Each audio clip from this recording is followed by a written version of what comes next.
हाँ बच्चों, आप इसके पहले वीडियो में पढ़ चुके हैं सेट ऑपरेशन। सेट ऑपरेशन में हम क्या पढ़ चुके हैं? नंबर 1 पढ़े हैं आइडेम्पोटेंट लॉ, आपने पढ़ लिया है, वर्गसा नियम पढ़ लिया है। दूसरा है कम्यूटेटिव लॉ भी आपने पढ़ लिया है, क्रम विनिमय नियम पढ़ लिया है। अब हम तीसरा नियम पढ़ते हैं तत्समक नियम, आइडेंटिटी लॉ।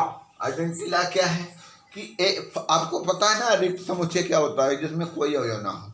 आप बताओ, जिसमें कोई अवयव ना हो उसे हम क्या कहते हैं? रिक्त समुच्चय, और उसको इंडिकेट करते हैं फाई से। अच्छा आप बताओ, एक कोई बर्तन है जिसमें कुछ नहीं है और आपने अपना सारा सामान उसी बर्तन में डाल दिया, तो बर्तन में क्या मिलेगा? आप ही का सामान मिलेगा ना, किसी और का तो नहीं मिलेगा, आप ही का मिलेगा। और किसी का नहीं मिल सकता बिकॉज जो बर्तन खाली था और डाला आपने अकेले है। अब वही बात आ गई कि ये आपका अवयव है और आपने किसी खाली बर्तन में डाल दिया, यूनियन बना लिया दोनों का, तो आप ही तो मिलोगे ना। ये आपको प्रूव करना है। दूसरा एक चीज करना है कि union A union you universal set है, सार्वत्रिक सेट, जहाँ से ए डेवलप होता है, जहाँ से ए पैदा होता है। उदाहरण ले लीजिए आप कि मैं हूँ, आप हो, स्कूल का यूनियन बनाया जाए। स्कूल का यूनियन बनाया जाए, एक अध्यापक, बच्चे उसके ग्रुप हो गए, और एक बच्चा कहाँ से? स्कूल से। स्कूल यूनियन है, ओके। तो अब वो यूनियन हो गया, इस ढंग से वो सारे बच्चे किसी को भी ले लिया जाए तो वो स्कूल का ही एक मेंबर माना जाएगा। इसलिए अध्यापकों का, बच्चों का जो यूनियन होगा वो विद्यालय का यूनियन हो जाएगा, और उसको हम यूं से बताते हैं, ओके। आगे देखेंगे आप, तो आपको सिद्ध करना है। पहले को सिद्ध करना है ए यूनियन फाई टू ए।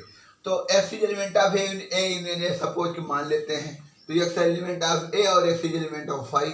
अब इसमें तो कोई एलिमेंट होता ही नहीं है, इसमें तो कोई एलिमेंट होता ही नहीं है, ये हमारी, ये इसमें कोई एलिमेंट नहीं होता, इसलिए इसका एलिमेंट है ही नहीं है, इसलिए x is element of A, x is element of A. और जब A union B, A union phi का, तो का एलिमेंट ये है और ये का है, तो इसका क्या मतलब? यूनियन फाई सबसेट ऑफ ए हो गया। अब आप देखें, now again let x is element of a, x is element of a union phi, because A का है तो जो कुछ खाली है, रिक्त है, उसका भी यूनियन कर लो तो आपके सेट पे कोई प्रभाव नहीं पड़ता है। तो ये x is element of A union phi. अब दोनों से आपको क्या मिला कि ये इसका सबसेट है और ये इसका सबसेट है, जिसका मतलब क्या हुआ? ये बराबर इसके हो गया, पहला। दूसरा आपको करना है ए यूनियन यू बराबर यू। अब आप देखें सेकंड के लिए, let x is element of A union U. अब ए यूनियन यू का मैंने क्या बताया? एक से कोई अवयव है, विद्यालय का अवयव है, विद्यालय का अवयव है तो क्या होगा?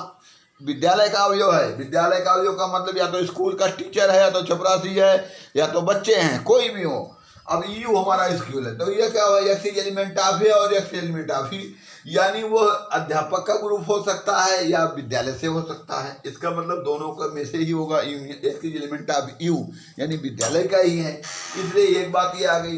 दूसरी देखें तो इसलिए A union U subset of U. दूसरा देखें, let x is element of U, विद्यालय का कोई हो, यू का यूनिवर्सल का है, तो यो यू का है और x is element of A और वो टीचर है, तो इसका मतलब क्या हुआ? X is element of B union A, तो A union B U union A, इसका मतलब कि विद्यालय और अध्यापकों का जो ग्रुप बना उसका मेंबर है। इसका मतलब है क्या हुआ कि U subset of union B, इसलिए ये बराबर इसके हो गया, ओके।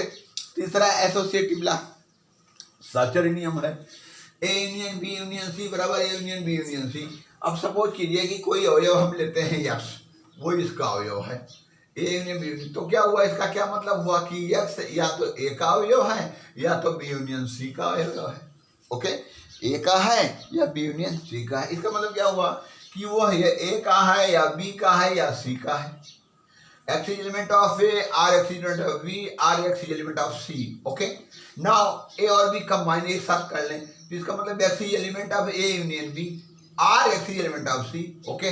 नाउ फिर कर लीजिए x is element of A union B union C, ये नंबर 1 हो गया। इसका मतलब क्या हुआ कि एक्स जो है इसका भी अवयव है और एक्स इसका भी अवयव है, इसका मतलब क्या हुआ कि ये इसका सबसेट हो गया।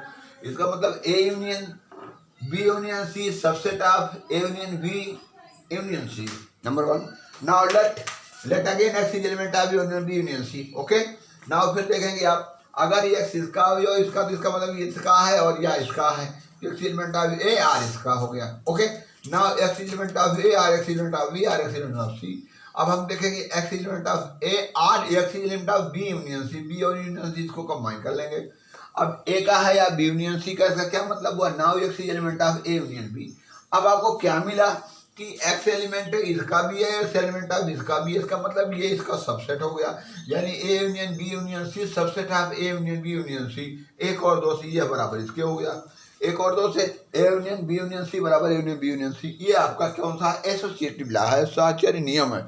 बच्चों आपकी समझ में कम आता होगा, तो आप जब भी आप किताब को एक बार नज़र दौड़ा के देखेंगे तो आपकी समझ में पूरा का पूरा आ जाएगा। और अगला भाग हम अगली वीडियो में इंटरसेक्शन को लेकर चलते हैं। ओके।